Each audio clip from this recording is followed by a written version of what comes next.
Kia ora everyone, welcome to this flip video on identifying and explaining the purpose of punctuation features. In this video we're going to take a look at lots of punctuation features that will help you in your writing and in your reading. I want you to remember this question: why is it important to know how to use and to read punctuation? Let's get into it. The first punctuation we're going to look at is a full stop. Full stops indicate the end of a sentence or a clause. When we read the sentence, we just read it and we stop at the end of the sentence. So I would read, Miss Grace is going for a walk. She is taking her dog. The next is a comma. Commas separate two clauses or ideas without ending the sentence. We take a breath or a pause when reading with a comma. Miss Grace is going for a walk. She is taking her dog. Speech marks indicate to the reader when someone is speaking.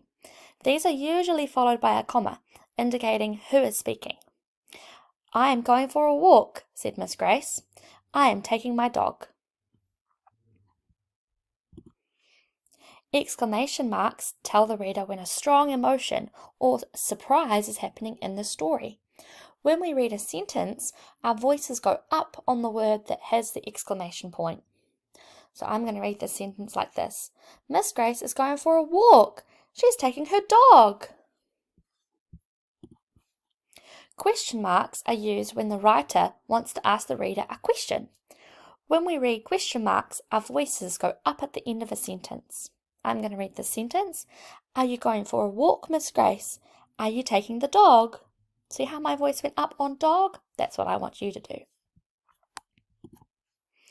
Ellipsis is used when there is more information to be added, but the writer wants the reader to think before they know the answer.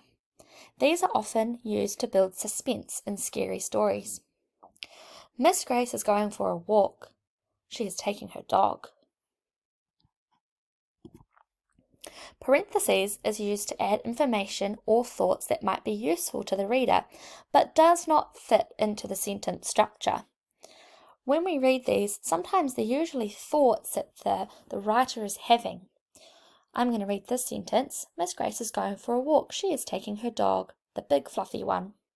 All right. And finally, let's take a look at these two text features, bold print and italics.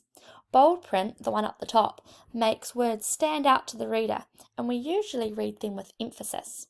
So the big capital letter B is in bold, and the lowercase b is not in bold. The one underneath, the I's, is italics. This also makes words stand out to the reader and is usually used for when we have the name of places or things or ideas that the writer wants us to be certain of. The I on the left is in italics and the little lowercase I is not. So there you go, that's a very quick little run through of all of the punctuation that we can use in our writing and the punctuation we come across when we read. So I want you now to think about and answer why it is important to know how to use and to read punctuation. Good luck everybody!